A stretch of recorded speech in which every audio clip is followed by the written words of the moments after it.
Hey there viewers, and welcome back to the Ray of All Trades channel. Today we're going to be working on a Stihl 019t top handle saw. Needs a carburetor, and we're going to throw a chain on it while we're at it. Let's get to it. Trying to adjust the carburetor on it. Pretty sure that the carburetor itself has got weak bushings on the throttle plates, and I believe that the chain that's on this is a little bit too thin. Keeps getting stuck in wood and jumping off. I can grab it. I ordered the chain by the bar number, which the right way to do it. I'm guessing that the micrometer will tell us the difference in the thickness.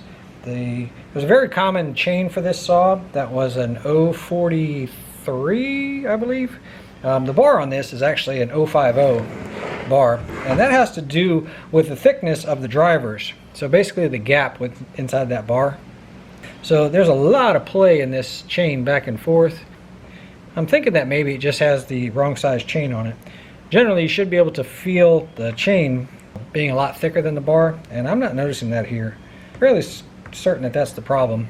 Carburetor wise, I just ordered one off of one of the big box stores, and we're going to put it on there and see.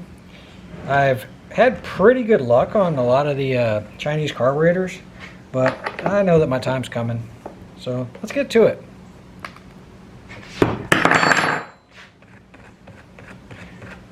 Pull off the chain cover. Pull off the chain.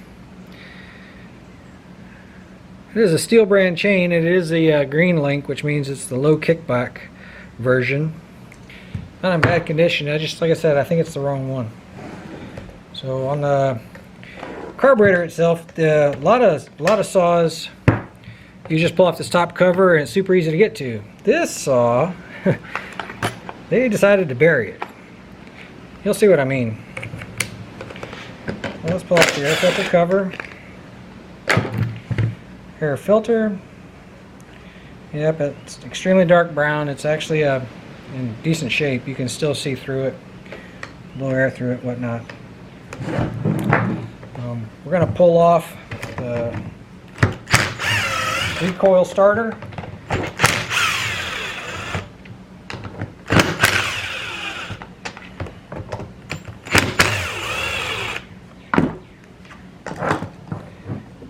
Let's get that out the way so you guys can see. Notice the longest bolt is the one on the very bottom corner here. When you're putting it back together, it'll be easy to find out. But get that out the way. Pretty clean saw, in and out. This one, the gasoline's already going out of it. And the oil too. So if those weren't, you'd want to definitely get those cleaned out, because the case won't come off until these caps are out the way. You got to fish these out by turning them. So I'm actually turning them so that the moon shape comes up. You can see the way it comes out of here. See, it's going to come out in that direction. Both of them the exact same way.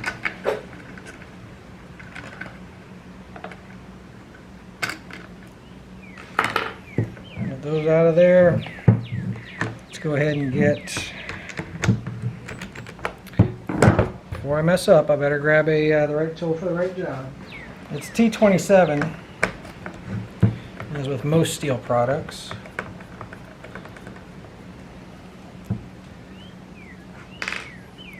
Pull the chain brake loose. All we're going to need to do is pull it out the way. So all I do is pull out on it, lift it up. The handle comes apart. This will be the frustrating part for you when you go to reassemble. The handle comes apart because we're going to take it all off in one piece on the side right here. One screw back there, one screw up here. They are different lengths. So the longer screw goes up front, the shorter screw goes in the back.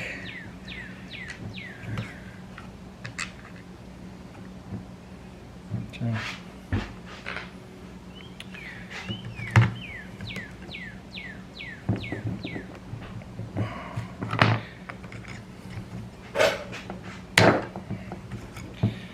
One T27 buried down and below. the handle, and the whole handle comes off just like that. To the side. What I was talking about, and I'll show you what it looks like because I think this is kind of important. This is the way the handle is supposed to look. When you start taking it apart, you're going to see this spring. Let me see if I can do that without showing you guys. This spring will come up out of there. It drops into that groove right back in there, right? So that spring will come up out of the way. This piece, which is your dead man switch, pulls out. Dump it to the side. You have to do that because you have to get access to your throttle control cable. Pull a slight trigger assembly, or pull a slight trigger forward. You can push this out of that groove. And that cable pops right out.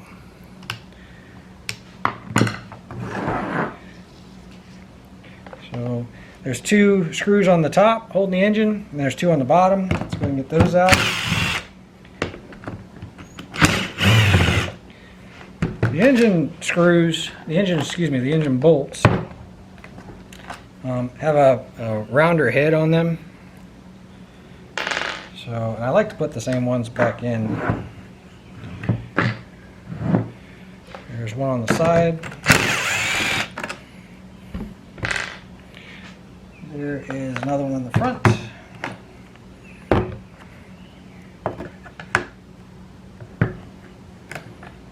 And we'll come out in a second.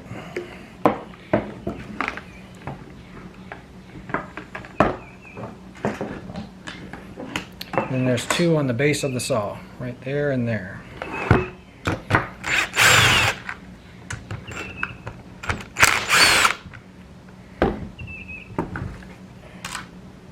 I like keeping all the motor mounting screws, that hardware together. While we're in here, while I'm on this side of it, I'm going to go ahead and pull off the clutch drum assembly. I stick one finger holding one side of the clip and then pry away, knowing that you need to keep tabs of this thing, so gently pry away because it will fly. I just popped it loose. It's an E-clip. The washer behind it goes with well, that direction, right? Keep those together, slide off the clutch drum assembly, all as one big piece.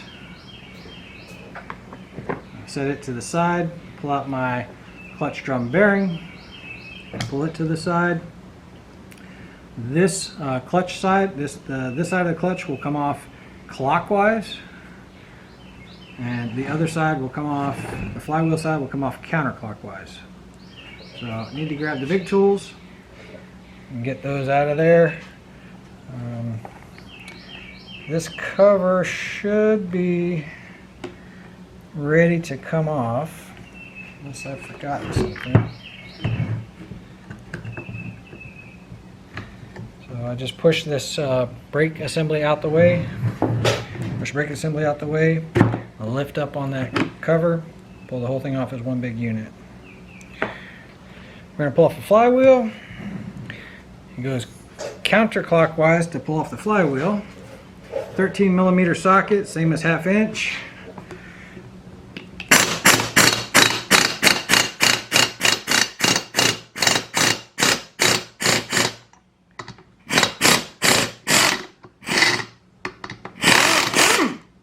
Using short blasts of air to get it to come loose. Lucky me, came apart pretty easy. Looks like I had some thread locker on there from the last time. Flywheel key appears to be sheared on this one. So I got pretty lucky because so the flywheel key aligns it. The bolt itself, excuse me, the nut itself is what holds it in place. But yeah, that flywheel key definitely needs to be repaired or replace. The right way is to replace the flywheel. The way to save some money is to take this, which should be protruding out, and grind it into a groove instead, and then stick a piece of copper like I said, a 12 gauge copper wire in there. That will help this align with this keyway, which is another groove. The one on here. The seals look pretty fresh, and they still look pretty new.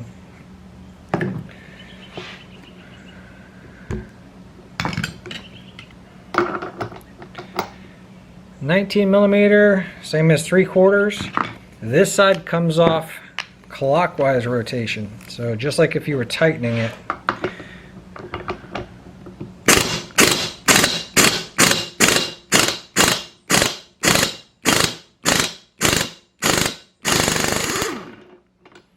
That took a little bit extra effort. Anyway, pull that off.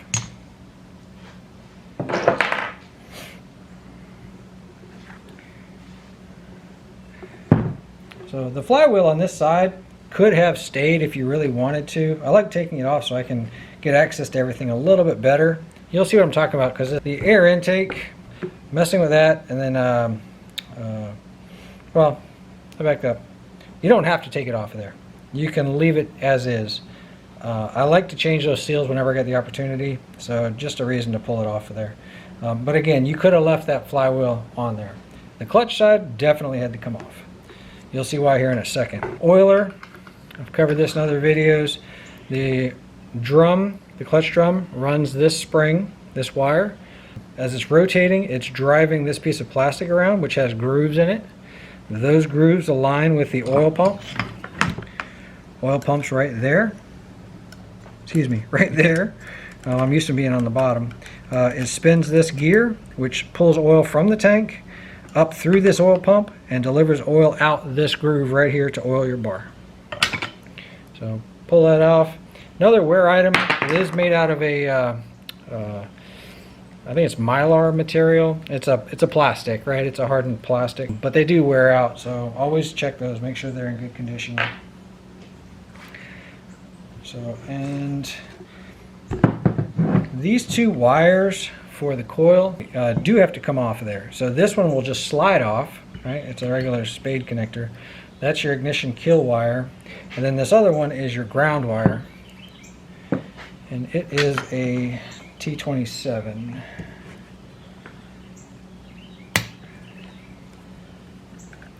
So I just pull that one loose.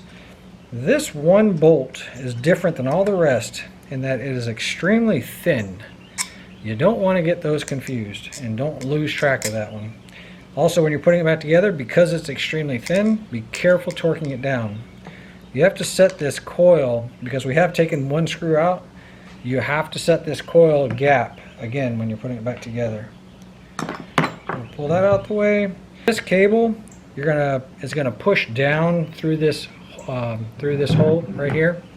As we pull this motor out, you'll see, because it's actually attached to the carburetor. I might be feeling just friction from this snorkel, this tube right here. I might just be getting.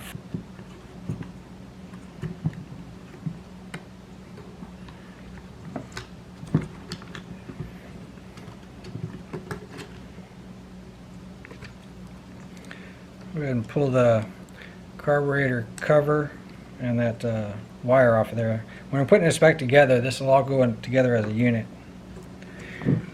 There we go. She's starting to move. So I'm just got my finger behind the spark plug, and I've got my other finger on this side, and it's starting to move. It sits pretty tightly inside that clamshell. So I'm going to push this bar out the way. I'm just wiggling this back and forth to get it out of here. Eventually you will reach a point where you have to pull off the fuel line, reach down inside of here, grab that fuel line and pull it off if you can. If not, use a pair of pliers and pull it off of there.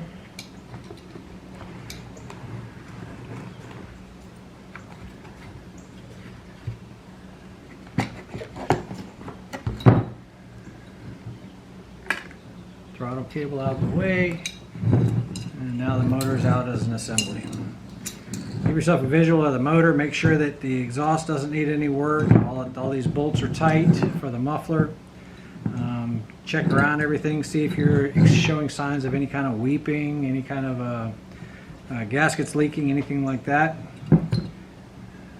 I'm pulling off these two screws. Again, two T27s. Come on.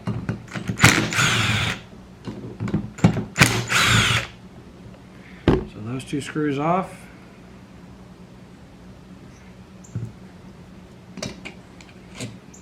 Really long bolts. They go completely through the carburetor and into that base intake manifold. That's that plastic piece right below that. So pull those screws out. And then you have access to pull this part out of the carburetor, which is your choke lever. So, and it just fits right inside there. It just comes off just like that. So at that point, the carburetor is free. Looks like gasket needs to be replaced. I'm going to clean that up. And this hole down here at the bottom is your impulse line. That's what drives your metering diaphragm, which is what most people would call a fuel pump. It's what delivers fuel. So basically, the piston going up and down makes a vacuum and a pressure, shoots up this hole. Hole goes up into the bottom of the carburetor. The carburetor has a metering diaphragm that goes up and down with the impulse and of the up and down the pressure in the vacuum. That pulsing is directly connected to a fuel meter valve, what most people call like a needle in a C. That's what allows fuel to get into the carburetor.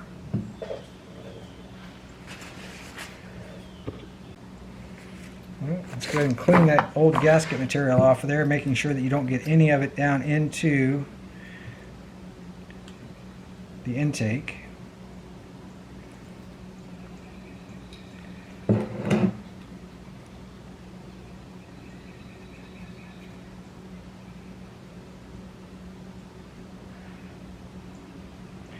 So just clean all that material out of there so that that gasket sits flush.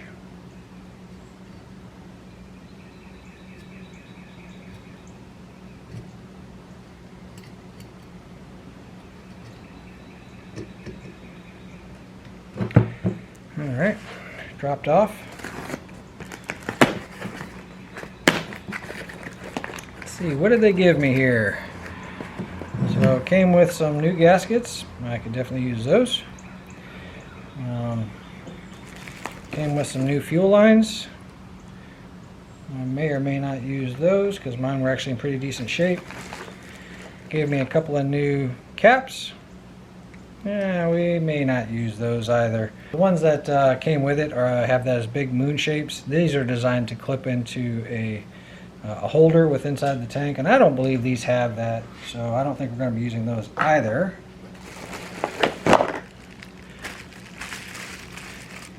New fuel filter, two different styles of fuel filter.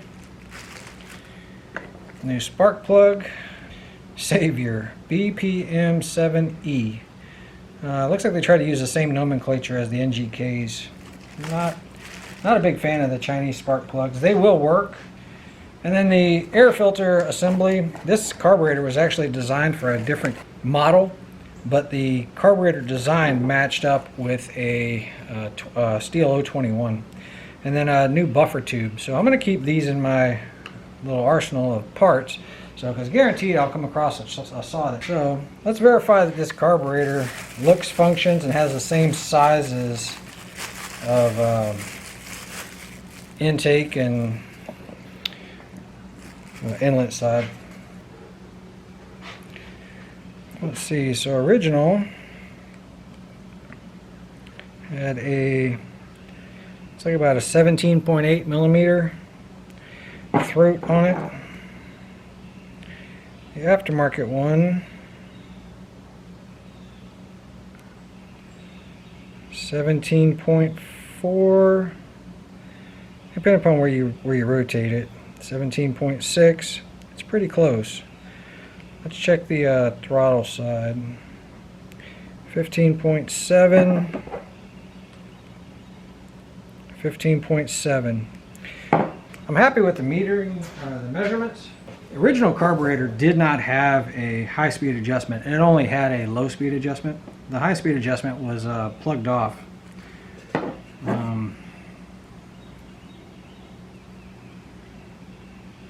So far, just comparing my idle speed screws, the set screw location.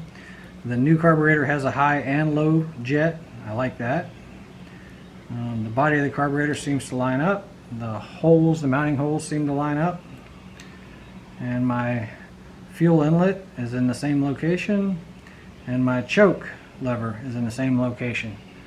So carburetor, ideally, this was a factory Zama, and this is what appears to be a Walbro look-alike.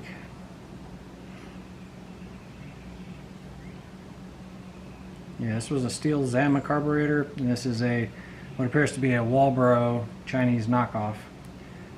We're going to try it. Let's see. I'll report back and update the video if it doesn't run with the darn.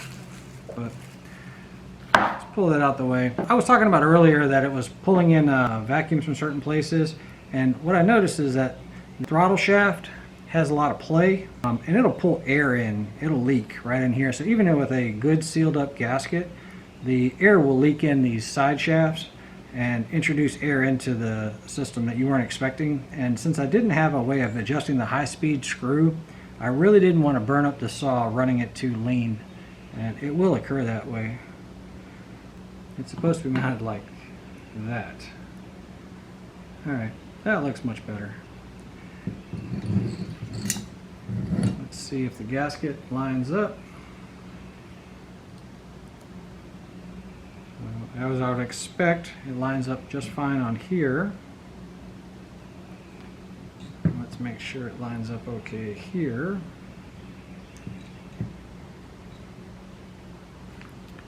So the two bolt holes line up, the impulse line gasket area lines up.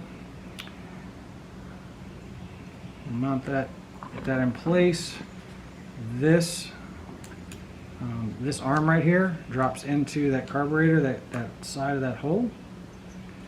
The two long bolts run all the way through, making sure that you don't pinch that gasket in the wrong area. Shove those all the way through.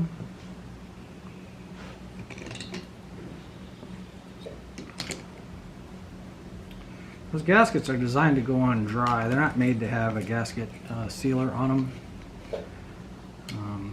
But with that said, that means that you have to be extra careful about trying to get these close. They need to be tight, and they need to be evenly tightened. So you really want to try to compress that paper as the best way possible. Just going back and forth, just making sure it's tight.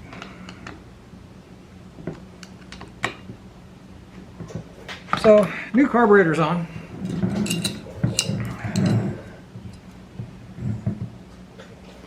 Choke lever's attached. Let's make sure it functions. Yep, that functions like it's supposed to. We're going to be pulling these wires and this throttle cable out the way while we slide this motor back in. So if you want to see the inside of the housing, if anybody's trying to rebuild a similar saw, that's what it looks like. We're going to slide this back in. It's a very tight fit. Push everything out the way. Keep it. You're going to have to keep moving everything out the way. Slide this out. We're going to have to lift the chain brake out the way. You can pull the chain brake off if you so choose. I think it's kind of a waste of effort. So, because you can squeeze it past that plastic without breaking it. So while it's halfway in, this is kind of a tricky part. That fuel line has to attach to the carburetor, and I usually have to use a pair of needle nose pliers to get it. I don't know if I'm going to be able to show you on screen what it looks like. Let me go get the pliers. So in my case, I'm going to use hemostats. They work pretty well. Hemostats and dental picks whenever I can. I use both of those. Those are fantastic tools for small engine stuff. You want to be careful not to pinch it too hard because you could tear the fuel line. And if you wanted to use a new fuel line, now would be the time. So make sure that it's fully seated on there. The old one was brass, it was easier to see. Because the fuel line's on, it's flexible, out the way. We're going to finish pushing in the engine. Now the fuel line's on. Finish pushing in the engine. Pulling this rubber guide out the way. Finish pushing the engine in. It's wiggling back and forth to try to get this thing to fully seat. It's an extremely tight fit, so it doesn't just drop in there.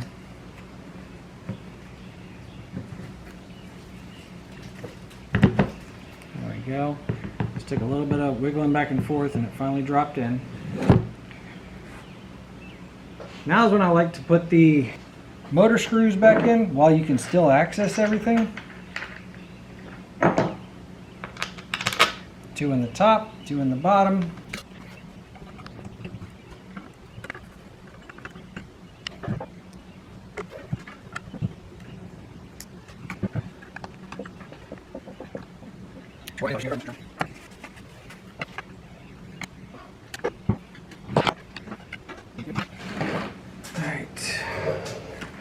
This is going to be the tricky part. What we need to do is get this cable back up into that groove right there of the carburetor. That's your throttle, right?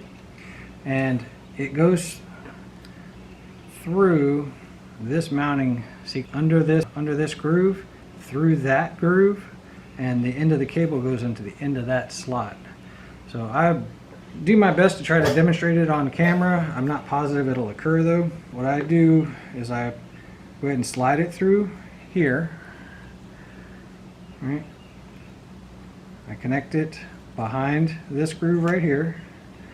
I put that cable into that groove right there. All right. Then when you go to slide this plate on, you have to shove the end of that cable into the side of that carburetor through your throttle connection. So I'm sliding this plate in, wiggling it into the grooves, and I'm making sure that the end of that cable goes through that hole in the carburetor.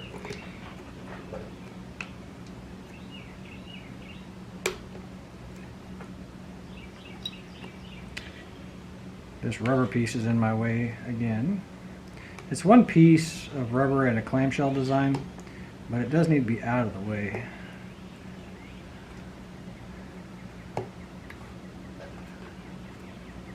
If this is seated here and seated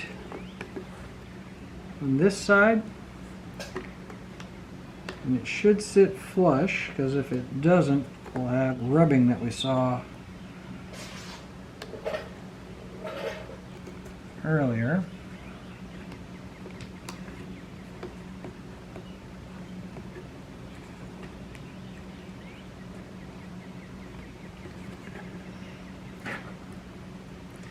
Trying to talk you guys through this. It's a odd assortment of push here, pull here, lift this, get that seated the best you can. There is a groove and the very back side here of this clamshell I was talking about. So this cable fits inside that groove. Right? And then on the other side, there is a segment for the wire to come through right through here. So I'm going to be pinching this cable in, and then I'm going to be pulling these wires through this groove right here.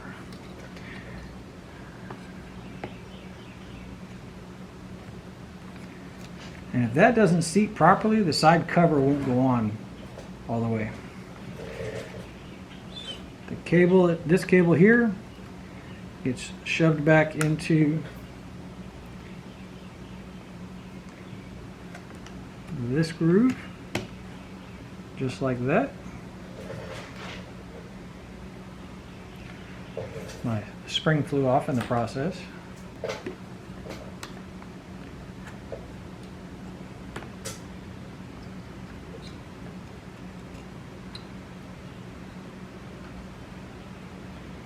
Never found a great way of assembling that didn't require you to keep pushing it back into place. So nothing really holds it there. So I'm going to attach the ground wire to the bottom of the coil. I still need to put this screw in right here. We're going to come back to this side because this is the side that I have to fix the flywheel on. Let's go ahead and assemble the other side of the saw. So now we are looking at the clutch side of the saw. First thing that goes on is my oil pump. Took me a second to find it. Oil pump goes on.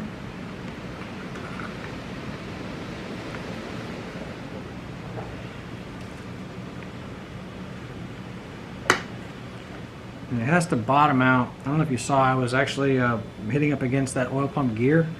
So I had to push it in until it bottomed out.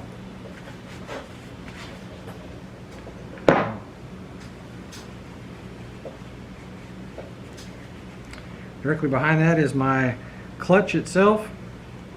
Just check it for any kind of wear, any abnormalities.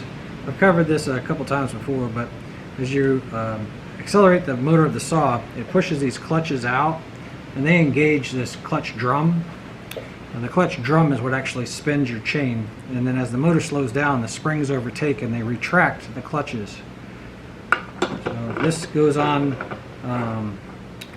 reverse thread, so to tighten it is counterclockwise. I like using the impact for this. It's kind of a hitting motion. It's not a whole lot of power. It's a 3/8 impact. Puts about, this in reverse puts about 35 pounds of pressure. I'm not going to go full out with it, but about 35 foot-pounds of pressure.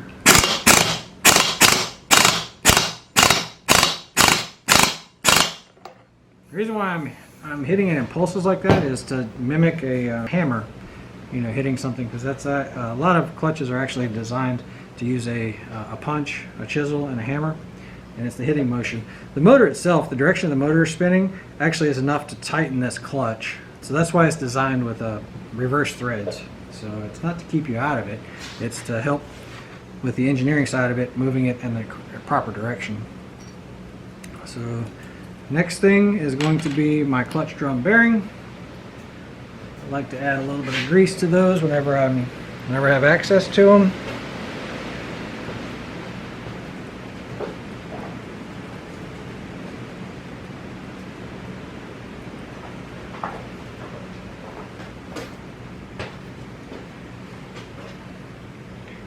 Give it a little bit of grease.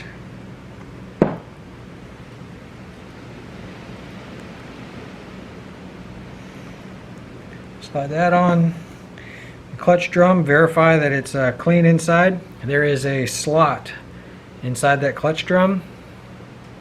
That slot has to line up with that arm on the oil pump rotating assembly. So you have to use a flashlight, look in there. I see it's on this one, it's over in this position. And what I'm looking for is to balance this so that it grabs the clutch drum bearing properly, and then I also line up with that arm. If it's on there correctly, it will allow it to bottom out and grab that oil pump assembly. Just the simple fact that I was able to push it in all the way tells me that I have it connected. If it wasn't, it would have held it out just a little bit. So then the washer goes on with on this one the Stihl emblem is facing out, but anyway, the recess is on the inside. And then put the E-clip on it. Doesn't take a whole lot of pressure to put these on. Let's see if the hemostats will do it. If not, I have to get a little pair of needle nose.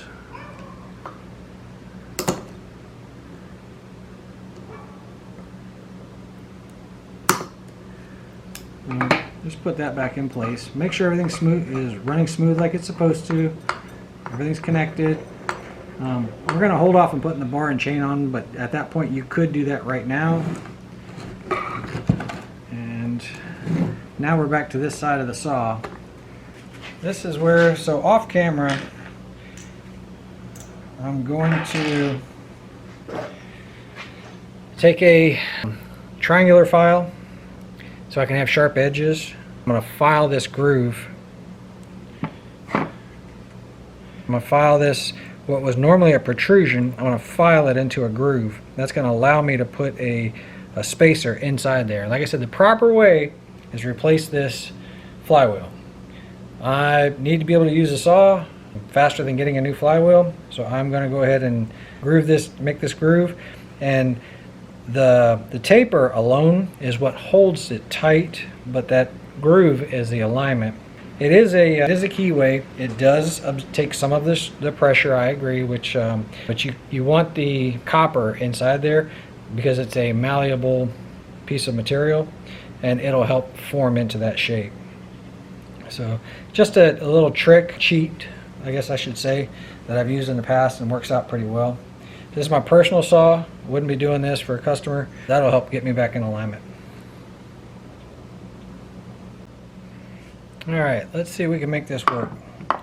So I went through and grooved out a slot right there. Got a little piece of copper. Didn't have any 12 gauge. I'm going to have to use some 14 gauge solid wire. I guess I should have specified that. We're going to cut this just big enough to fit in that groove. We don't want it sticking out beyond this surface here. And then holding it in place while you put this on is a little bit of a chore. Kind of a pain. But it'll get you through in a pinch. So I'm going to cut it to size.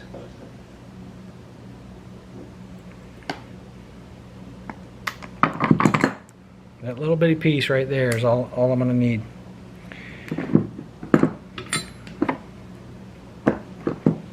Rotate the motor so that the groove is facing up.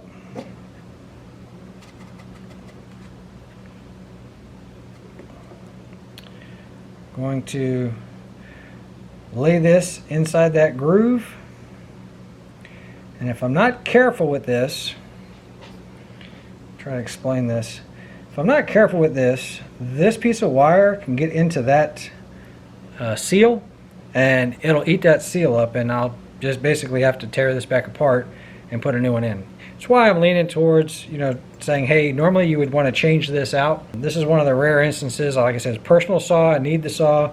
This will get me out of a bind. It'll get me back running again pretty quick as long as I can get this to work.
Well, this is one of the times that the trick failed me. I'm going to have to buy a new one. Basically what's occurring, this piece of wire is not big enough to fill in that void.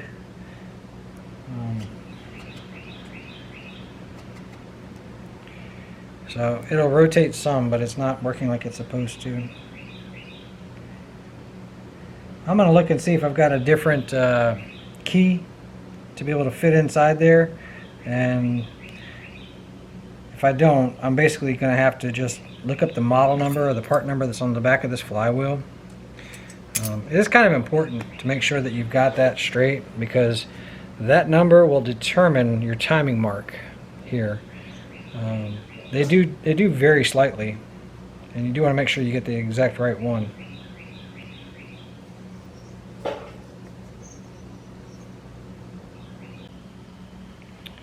So friends, I spent way too much time trying to cheat this system just to make this thing work.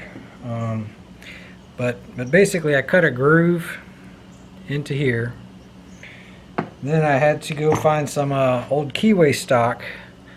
Try to get that to focus in, and I had to grind it to actually fit and follow the taper. But yeah, oddly enough, it looks like it might actually do what I need to do. I still plan on buying a new flywheel for this thing when I get an opportunity. Like I said, personal saw, so it's definitely not what I recommend for anybody else. Let's see if we can make this thing function.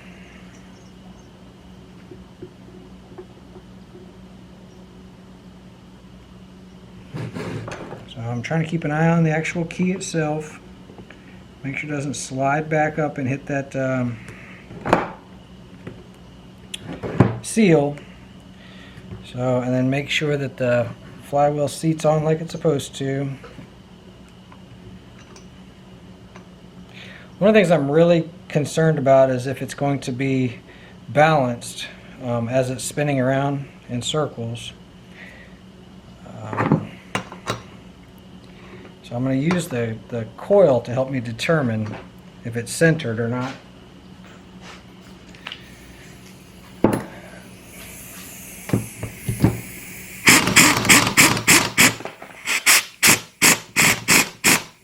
You can see I'm holding it with my hand, trying to absorb some of that impact. I really just want to see if the flywheel is centered or not.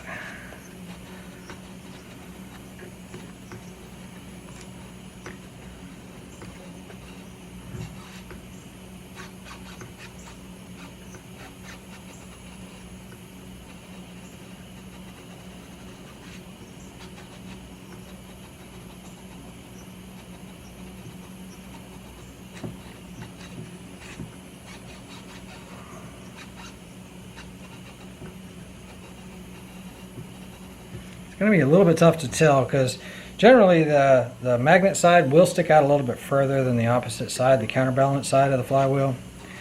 So it's going to be tough to tell, and I don't know that I'm going to be able to distinguish what's actually occurring here.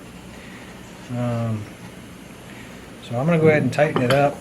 We're going to give it a shot.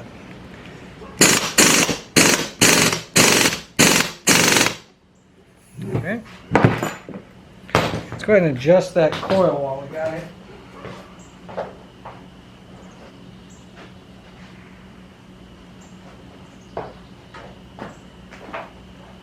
My favorite, just take a business card, drop it in there.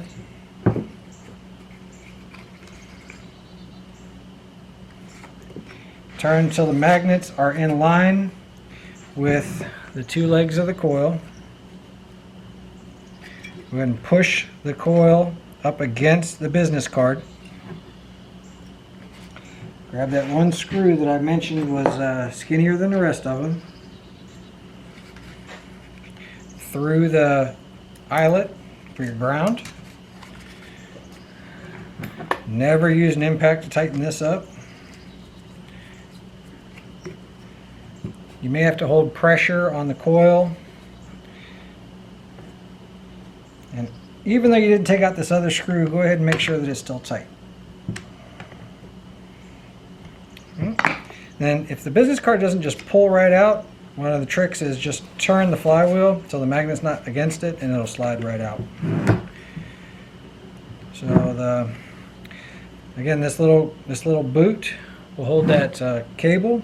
There's a groove on that side of the cable, and then the ground wire fits into the outer groove. So the throttle cable is on the inside, pushes to the inside.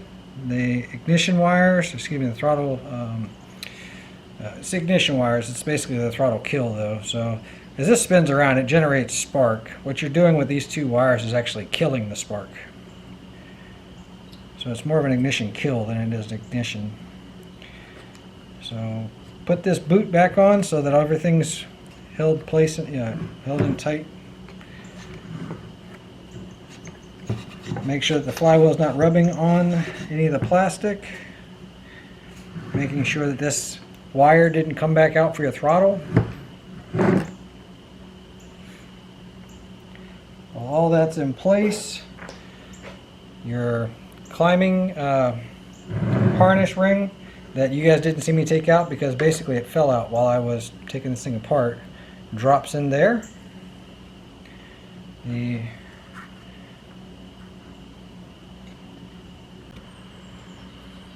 Not positive where I lost you guys.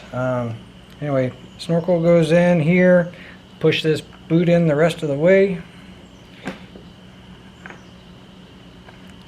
Make sure that this rubber gasket that I've been fighting with this whole time feeds out like that. It needs to be mashed in. This ground wire we hooked up earlier that I had to re-unhook slides back on. I forgot that the snorkel goes on the inside. We are going to business card in between the flywheel and the coil.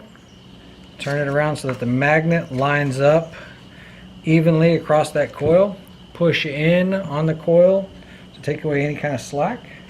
Use the thinner screw that I talked about earlier. It goes through that eyelet. Always use a hand screwdriver to put in the coils. Never use an impact for that. They're super thin, they do break, and that's actually the voice of experience talking there. Once you break that, you're going to be putting in a cylinder. Hand tight. Check both sides at the same time always. If the business card doesn't slide out on its own, just rotate the flywheel and pull the business card out. And you should have a little bit of a gap between there. So generally works pretty well for me doing it that way. So the spark plug boot, I never pulled it off, but make sure that's in line, make sure that's in place. The two ignition wires, the ignition kill wires are in place. Make sure that this cable for the throttle is still in place. Make sure that this plastic holder behind the flywheel is in place. You don't want any kind of rubbing going on with the flywheel to that piece of plastic. Then we're going to, once all that's settled, try to slide. We're going to lift up on the chain brake. We're going to slide this piece of plastic, this case, back on. You have to center it on these two. You're going to slide this on. We're going to put it into the groove of that rubber gasket. And then that snorkel boot back here in the back is going to be mashed in by this side right here. So put it in a position where you can see it. And I apologize, it's going to not be very visible while I'm doing this. Don't forget, like I just did, the climbing loop. Lift up on the back side of that case, put it in, drop it in, it goes on just like that. Push the case together. It should feel pretty solid. You should have a good seam all the way around to know that you have it properly. And we're going to start tightening up the outer housing.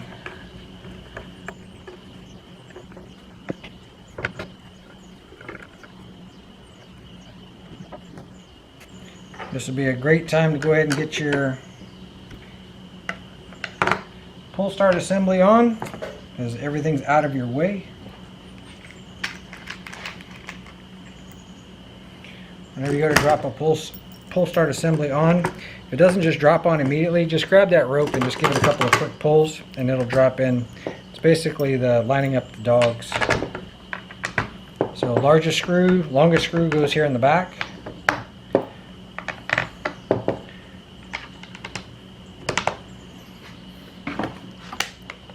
Tighten these by hand. I'm going to use an impact. The only reason is I know that I can put it in slowly, and I know that I can control how much power it has. So you see I'm putting it in very slow.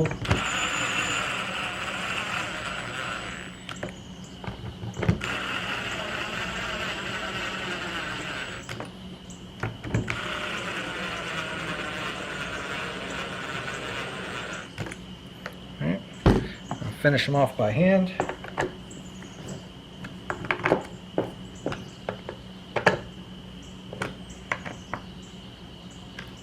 And put your chain brake lever back on. That's the one screw that looks like that. I don't know how else to describe it. It's got a very coarse thread, it's a wide head on it. The reason for that is the handle needs to be able to rotate, and this screw tightens up and allows for play there, so that this handle still moves when you're done. All right. Okay, before we put the handle on, if you remember, had this throttle lever and the dead man switch. We're going to, let's see if I can pull this, make sure this is out the way. You pull this cable forward so that you can get it lined up with this hole here on the throttle. And you're going to end up pushing in on that piece of wire. It's pretty rigid. And we're going to sneak it back behind that throttle lever.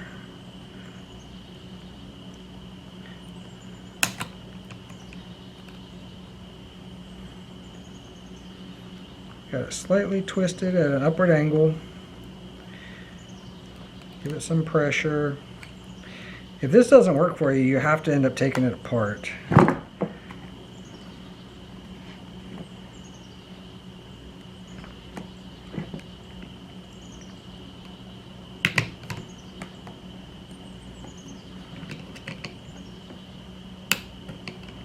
There we go, it snuck in. Hopefully y'all saw that. Cable then is going to go back down into that same groove. It's a pretty rigid cable. Keeps trying to pop out of there. That should move pretty easily.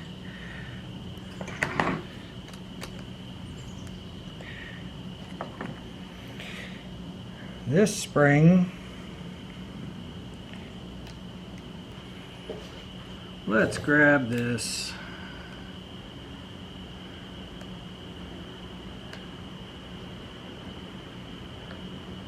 Pick and help ourselves get that around the back side of that lever. Hold it in place and then drop it on like that. This hook goes around the back side of this arm, underneath this groove, and then the dead man switch goes behind it into that groove.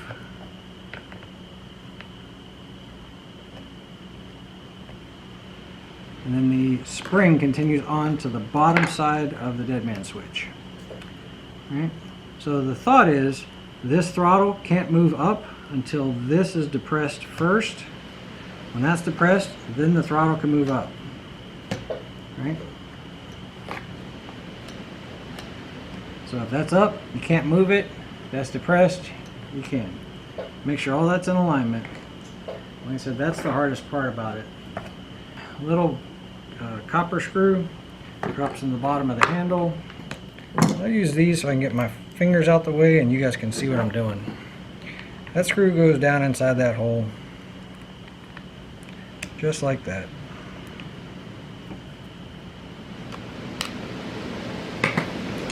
And the torque screwdriver drops through the hole in the handle so that it can reach it. Put the saw up on its side. You're going to line up that back end. I like tightening up this one first.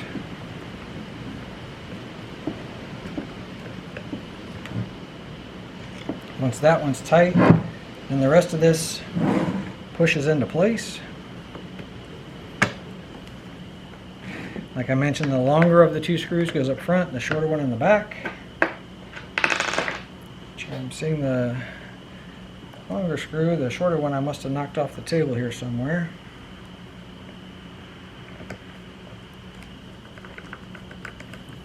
Tighten that one up.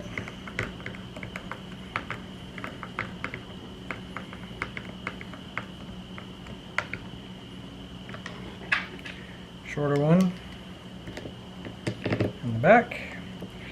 You'll know if you have them wrong, because if you put the long screw back here on the back side, you'll crack this handle. So get those snug.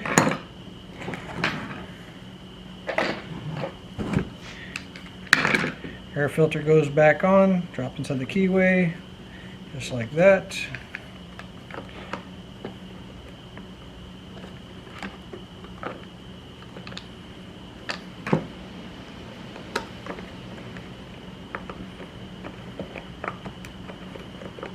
I definitely would have liked to talk to these engineers on this one. Those guys are a lot smarter than I am, but this is one saw that is a lot harder to work on than what it should be. Snug that up. I'll go ahead and drop in these caps now so I don't forget. But obviously we're going to end up pulling the caps loose to fuel and oil it.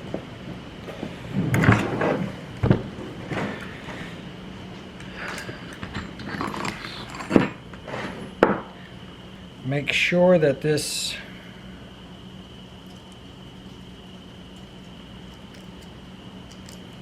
oiler hole is clear.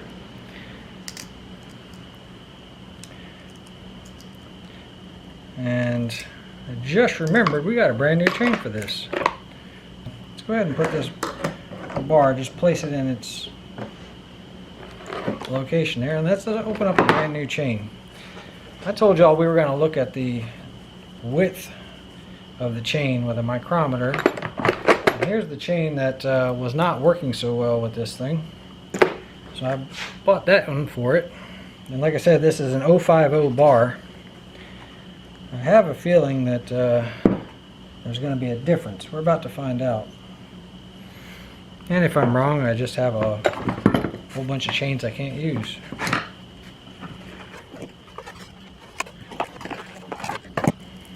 Oh yeah, I can already tell there's a difference. Let's see.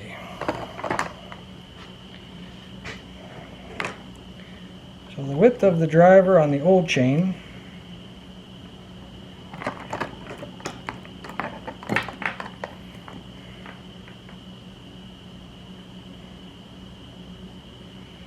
is 1.05 millimeters. The width of the driver on the new chain is 1.27 millimeters. Definitely a different chain. And if you look at the actual width of the chain, we'll just go by the rivets. So on the outside of the rivets, is 4.69 millimeters. And on this one, 3.84 millimeters. Measuring the teeth would be difficult and not fair, because this has already been sharpened and this one here is brand new. So measuring the teeth wouldn't be fair, but you can see that there's definitely a difference in the width of the chain. And like I mentioned, as I could feel the bar, the chain itself felt just a little bit skinnier than the bar itself. Making sure that your rakers are in the front, cutting teeth are right behind it. That's just how you know that it's going in the right direction.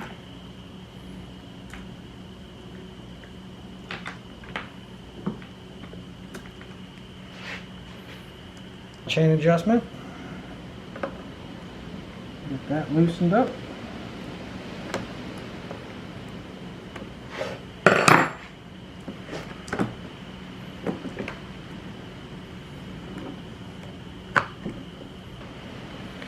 Grab our cover.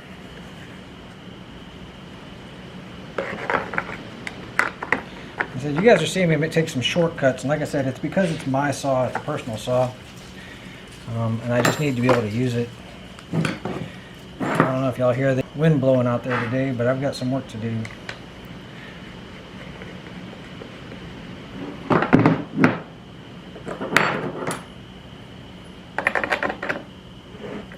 I just get it snug, lift up on the chain.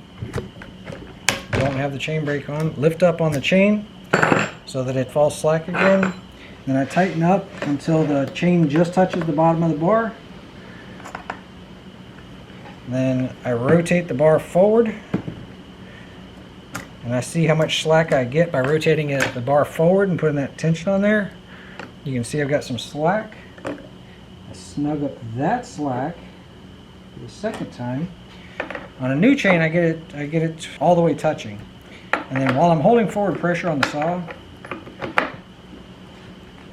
go ahead and give it a good tightening.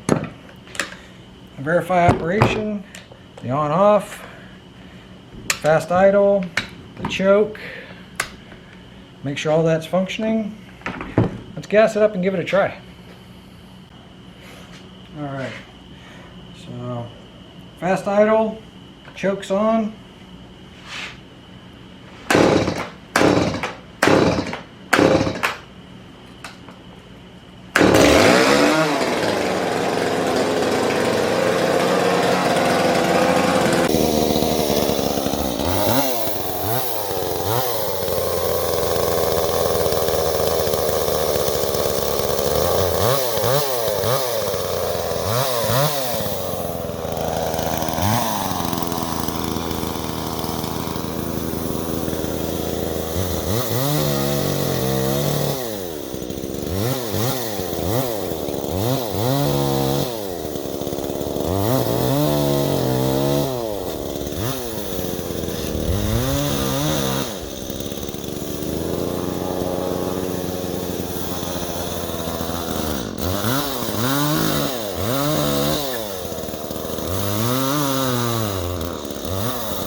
Hey guys, thanks for watching.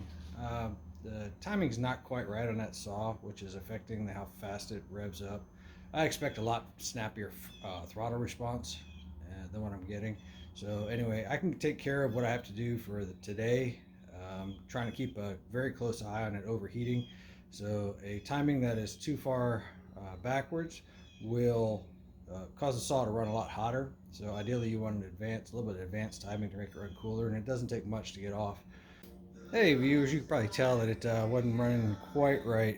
It's the acceleration portion of it, so the timing's off on that flywheel I was talking about, so I need to get one of those ordered. But this will get me set up for the work that I got to do today.